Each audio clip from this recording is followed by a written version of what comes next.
पहला शांति, अर्थात घोर अपराधी के प्रति भी गुस्सा ना आना, क्षमा करना, यह हरि की कृपा का लक्षण है। देख लो भाई, घोर अपराधी शब्द तो जाने दो, जरा सा प्रतिकूल हो जाए तो लाख समझाओ पर भ्रकुटी तनी रहती है। ईर्ष्या, द्वेष, मात्सर्य, द्रोह, ये उपासक के हृदय की विषय नहीं, ये तो गंदे विषयी पुरुषों के हृदय के लक्षण हैं। जहां ईर्ष्या है, मात्सर्य है, द्वेष है, द्रोह है, ये कुमति के लक्षण है, ये सुमति के लक्षण नहीं, ये हरि कृपा पात्र के लक्षण नहीं।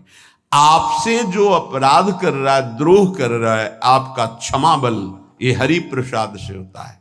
शांति, क्षमा बल,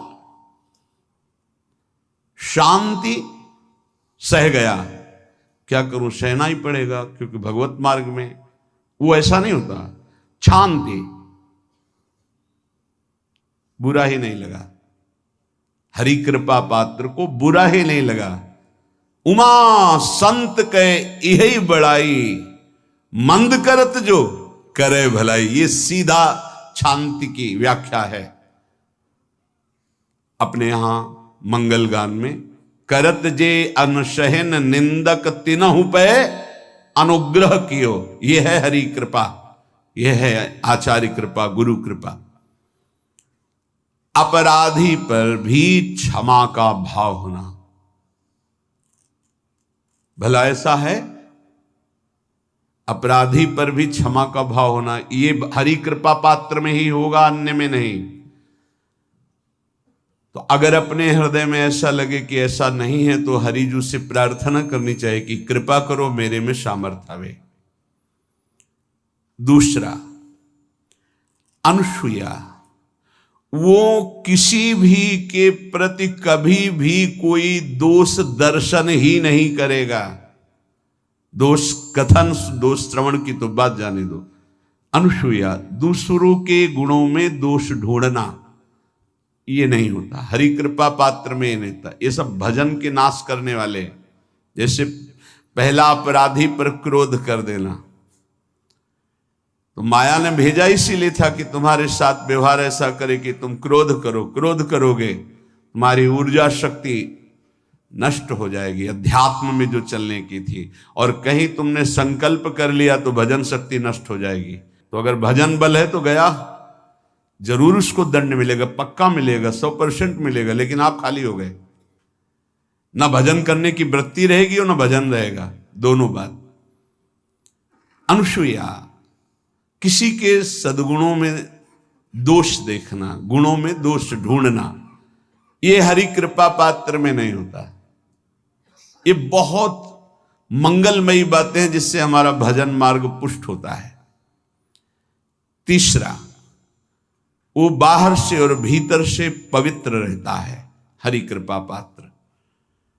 शौचाचार का ज्ञान होना चाहिए, वस्त्र आपके पवित्र होने चाहिए, ये बाहरी, जल रज आदि के द्वारा बाहरी पवित्रता, और निष्कपटता, निश्चलता, सत्य भाव, ये अंदर की पवित्रता है। अगर कपट है, छल है, असत्य है तो हृदय मलिन रहता है। भीतर और बाहर से पवित्र रहना, इसमें खास बात क्या है भीतर और बाहर से पवित्र रहने में? भीतर और बाहर से सदैव पवित्र कौन रह सकता है? तो बोले जो पुंडरीकाक्ष भगवान श्री हरि का, प्रियाजू का स्मरण करता रहता है, वो शवायाभ्यंतर शुचि, वो बाह्य और अभ्यंतर दोनों से पावन रहता है। तीसरी जो कृपा का लक्षण है, अर्थात वो सदैव भगवत चिंतन परायण, शौचाचार का पालन करने वाला, बाहर और भीतर से हरि कृपा पात्र पवित्र रहता है। लघु शंका में जल पात्र में रखा जाता है, जनेंद्रिय को पवित्र किया जाता है, फिर हाथ रज से धो के, फिर कुल्ला करके, आचमन करके, पैर धोकर, ऐसे पवित्र आचरण, ऐसे पशुवत व्यवहार ठीक नहीं। कुछ लोग ऐसी गलती करते हैं कि जिसमें शौच हुआ जाता है उसी में बैठकर लघु शंका करते हैं, तो सारे वस्त्र पूरा शरीर अपवित्र हो गया आपका। अब तो अटैच बाथरूम की व्यवस्था माया ने कर दी है। हमें लगता है कि शौचालय अलग होना चाहिए और स्नान गृह अलग होना चाहिए, थोड़ा ही चाहे भेद हो पर अंतराय होना चाहिए पवित्रता के लिए। अब ये शौचालय है, यही स्नान करना है, यही लघु शंका करनी है, तो पवित्रता का निर्वाह नहीं हो पाता। यदि जिस उस जगह आप शौच करते हैं, जो बैठकर उसी पे बैठ के लघु शंका करते हैं, तो आपको पूरा वस्त्र सहित स्नान करना चाहिए पवित्रता के, तभी बुद्धि भ्रष्ट हो जाती है। आपको मंत्र का निरंतर चलना ये कठिन पड़ जाएगा। पवित्रता का निर्वाह करो। देह राग मिटने के बाद एक स्थिति आती है, अवधूत स्थिति, उसमें फिर शरीर की पवित्रता का कोई संबंध नहीं रह जाता। पर अभी तो संबंध है ना देह भाव से, तो बहुत होश से लघु शंका ऐसे करें कि आपके पैरों में वस्त्रों में छिट्टी ना पड़े, पवित्र रहें।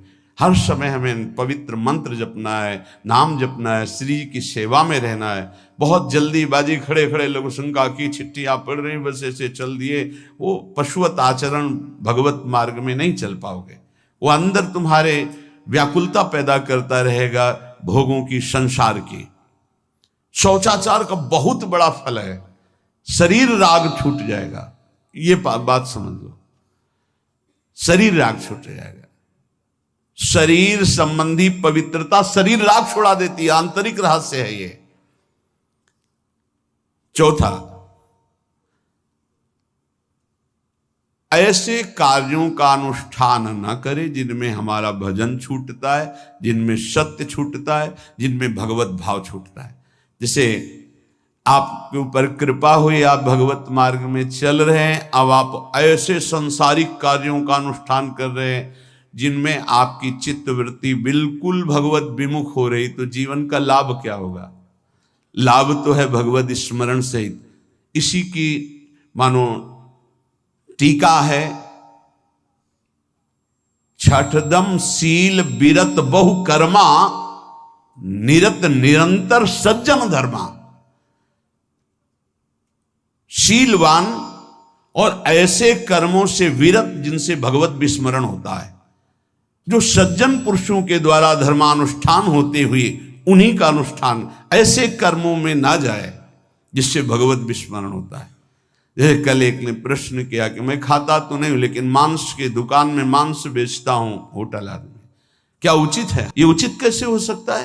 तुम और भी तो व्यापार कर सकते हो। जरूरी है धर्म का पालन करने की इच्छा करते हो, धर्म आचरण करते हो, ऐसा नहीं।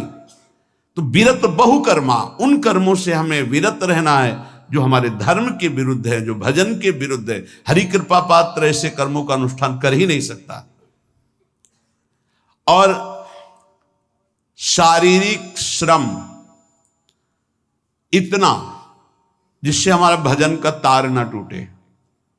जब भजन का अभ्यास किया जाता है तो हर कार्य को सुचारू रूप से करते हुए एकाग्रता भजन में रखी जाती है। हम वो कार्य जल्दी से कर ही नहीं सकते जिसमें भजन छूट जाए और कार्य पूरा हो। नहीं, हम कार्य करेंगे, हमें छोड़ दीजिए, हम अपने चिंतन से युक्त होते बिल्कुल कार्य करेंगे। जैसे कई साधक हैं, उपासक हैं, बड़े अच्छे उपासक हैं, उनको आप कार्य दीजिए कि आप पानी गर्म कर दीजिए। पात्र बहुत सुंदर साफ होगा, पानी बहुत गर्म, लेकिन आप कह दीजिए कि 5 मिनट में गर्म करके ले, तो उनसे असंभव नहीं होगा। छोड़ दीजिए उनको आप, वो मतलब ऐसा कार्य करेंगे प्रशंसनीय, पर वो समय से। उनका एक सिद्धांत है, बहुत अच्छा लगता है, और अपने को पता है कि इससे जल्दीबाजी नहीं होनी। पात्र मार्जन करना है, छोड़ दीजिए, आप उसको टोकिएगा नहीं, आप जल्दी मांझ के, उससे नहीं होने वाला। वो तनिक भी दोष नहीं रहने देगा पात्रों में, पर समय दीजिए, आराम आराम शिव कर। हमें अच्छा लगता है। भगवत चिंतन परायण उपासक की यही वृत्ति होती है। पोछा लगाना है, बिल्कुल बढ़िया लगेगा, लेकिन आपको सर से घुमा दे, वैसा नहीं होगा। आप छोड़िए और जाइए, हटिए, और वो अपने ढंग से लगाएगा और एकदम क्लीन करके।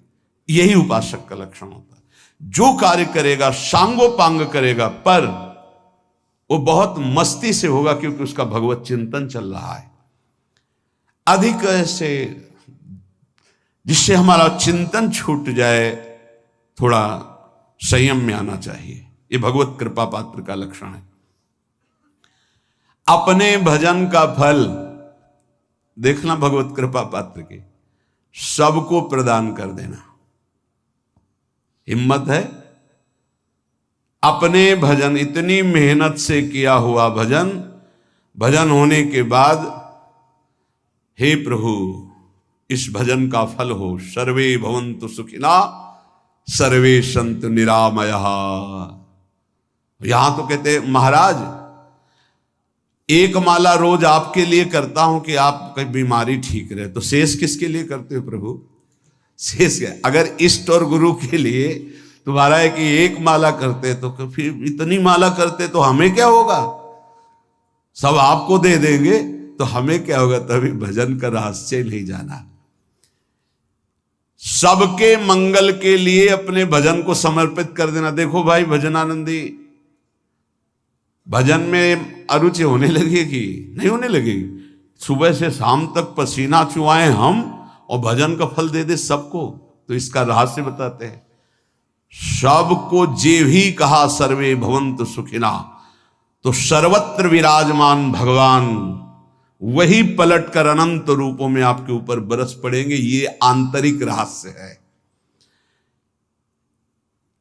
हमने जो भजन किया वो एक सीमा में था, और जब हमने संपूर्ण विश्व को दे दिया तो असीम बनकर वापस हुआ।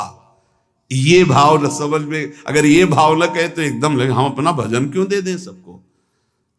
उस सर्वात्मा में विराजमान जो हमारा प्रभु है उसी को समर्पित कर, सर्वे भवन्तु सुखिना। तो वो सब पलटकर सब जगह से वापस आया, सबका आशीर्वाद आया और वो महान बनता चला गया। ये लाभ है, आंतरिक लाभ है। अगर तुम्हारा भाव ऐसा न बनता हो तो आप प्रभु को तो अर्पित करते ही है ना, तो वही प्रभु सब में विराजमान है। ऐसा भाव करके सर्वात्म स्वरूप भगवान को हमारा भजन समर्पित है। सब रूपों में प्रभु विराजमान है। ये हरि कृपा पात्र का लक्षण चल रहा है। और छठवां, अपने भजन से अपने लिए कुछ भी ना चाहना, और दूसरों की तो बात जाने दो, दूसरों से कुछ ना चाहना ये तो ठीक है। अपने भजन से अपने लिए कुछ ना चाहना है हिम्मत। देखो ये हरि कृपा पात्र में हिम्मत होती है। अपना भजन अपने प्रयोग में ना लाना, इसका भी आंतरिक रहस्य है। अपने प्रयोग में आप शरीर को लेकर के बोलेंगे, अगर स्वरूप को लेकर तो प्रयोग की कोई वहां जरूरत ही नहीं। स्वरूप पूर्ण काम है, वहां कोई अभाव नहीं। जब आप कोई भाव अपने लिए करेंगे तो देह भाव होगा। देह भाव से किसी विषय की मांग होगी। विषय पूर्ति भजन का फल नहीं होता, भजन का फल होता विषय निवृत्ति। बहुत जोर की बात है, कैसे समझ में आए? अपने भजन का भी फल अपने लिए नहीं, दूसरों से कुछ चाह रखना तो बात ही जाने दो। भजन से भी कोई अन्य सुख की चाह नहीं हुई। क्या चाहिए? भजन ही बनता रहे, भजन का फल भजन बनता रहे, खूब निरंतर जप करते रहे। सातवां, किसी भी मान सम्मान कीर्ति पद प्रतिष्ठा के मिलने पर हृदय का असंतुष्ट हो जाना, यह हरि कृपा पात्र का लक्षण होता है। प्रणाम नमस्कार जय हो तो हृदय में असंतुष्ट हो जाना चाहिए। कोई किंचन मात्र अभिमान न उदय हो जाए। प्रभु बचाओ, ये माया की चकाचौंध से बचा लो नाथ। कौन सा अपराध बन गया कि आपकी जय की जगह यहां हमको ऐसा सुनना पड़े। जैसे एक बार महापुरुष जन कह रहे थे कि जब गुरुजन बड़ाई करने लगे सामने शिष्य की, तो उसको ग्रीवा झुका लेनी चाहिए, पश्चाताप करना चाहिए कि कोई गलती हो गई, आज हमारे गुरुजी ने हमारी बड़ाई कैसे कर दी। इसका मतलब कोई दोष बन गया, कोई गलती हो गई, और प्रार्थना करना चाहिए कि क्षमा कीजिएगा महाराज, अगर कोई गलती हो तो दंड दीजिएगा, लेकिन ये दंड मत दीजिएगा कि आप हमारी प्रशंसा कर रहे हैं। भगवान, इससे बड़ा और कोई दंड नहीं हो, ऐसा महसूस होना चाहिए। सम्मानम कलयाति घोर गरलम, ये हरि कृपा पात्र का लक्षण है। नीचापमानम सुधा, नीच पुरुषों द्वारा किया हुआ अपमान अमृत के समान लगे और सम्मान विष के समान लगे। मान प्रतिष्ठा कीर्ति जिसके लिए बड़े बड़े लालायित रहते, हरि कृपा पात्र को विष की तरह चुभती है। और 8वां, किसी भी प्राणी समुदाय से संबंध ना रखते हुए सब पर दया की भावना, सब पर कृपा की भावना, सब पर करुणा मैत्री, पर किसी से ममता नहीं। ये सूत्र बहुत व्यवहार में प्रयोग करने योग्य है। सबसे करुणा और मैत्री, पर किसी से ममता नहीं। करुणा तो करी भरत जी ने, मैत्री भी की मृग से, पर ममता रहित नहीं रहे। ममता कर ली तो अगला जन्म हिरण का हो गया। ममता नहीं रखनी। निर्ममो निरहंकारा, करुणा मैत्री तो करनी है, जैसे इसमें आदेश है, गीता में जी आदेश है, अद्वेष्टा सर्वभूतान मैत्र करुण एवच, पर निर्ममो निरहंकारा, ये साधक की चतुरता है। प्राण मात्र पर दया कृपा करुणा मैत्री, पर ममता नहीं। ममता किसी से, और यहां करुणा मैत्री ये तो गायब हो गई, केवल ममता रह गई है। अपने शरीर से ममता, शरीर संबंधियों से ममता, विषय भोगों से ममता, यही जहर है। संबंध में ये ममता ही जहर है, विचारों में अहंकार जहर है, कर्मों में ये आसक्ति जहर है। इसी जहर को मिटा दे तो जीवन मुक्त महापुरुष कर्म करते हुए, विषय सेवन करते हुए, वार्ता करते हुए, विचार करते हुए, बिल्कुल जहर रहित उसका जीवन हो गया। तो ये 8 बातें हरि कृपा पात्र में होती हैं। इनको बार बार सुनना, हृदय में धारण करना। जो भक्त होता है, हरि कृपा पात्र होता है, उसमें ये 5 बातें कभी नहीं जागृत होती, स्फुरित ही नहीं होती। पहला, किसी से ईर्ष्या।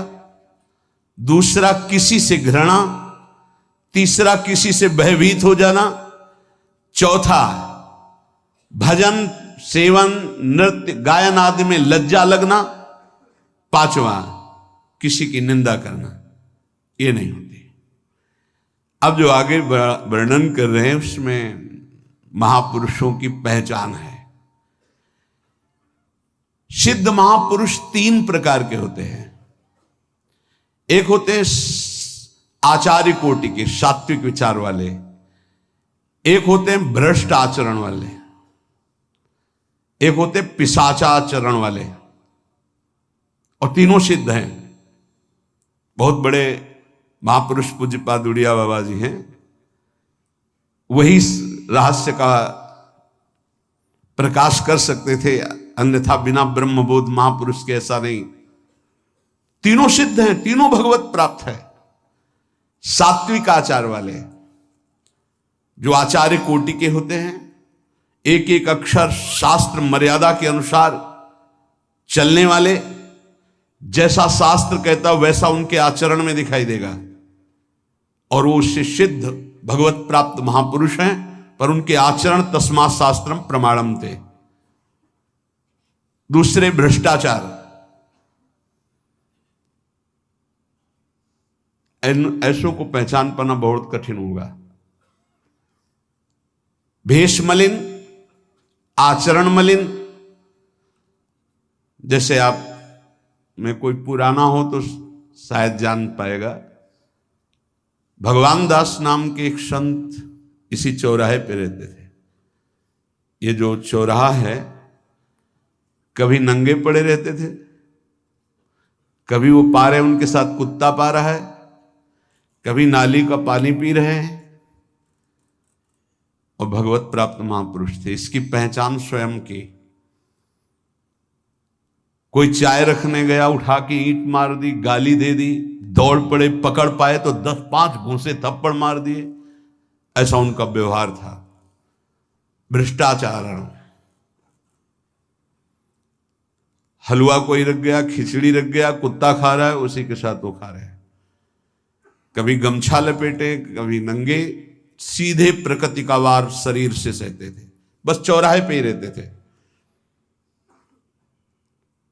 बहुत अगर गए तो ये राधा टीला है, बस इतना ही उनका था। राधा टीला से इधर, और इधर थोड़ा चढ़ाई जो है जहां पूज्य श्री चंद्रशेखर बाबा जी वास करते, उसके इधर मतलब चौराहे के बस इतने में ही रहते थे 12 महीना, 20 साल उनको देखा। तो जब काशी से आए हुए थे तो उनको देखा तो उनकी दृष्टि से लगा कि ये स्थिति प्रज्ञ महापुरुष हैं, पर अपने को छुपाए हुए ऐसी लीला करें। पर उनके कुछ ऐसे आचरण थे जिनसे लगा कि इनकी, हमें लगता है, बुद्धि खराब है क्या, मतलब पागलपन का दौड़ा है क्या ऐसे।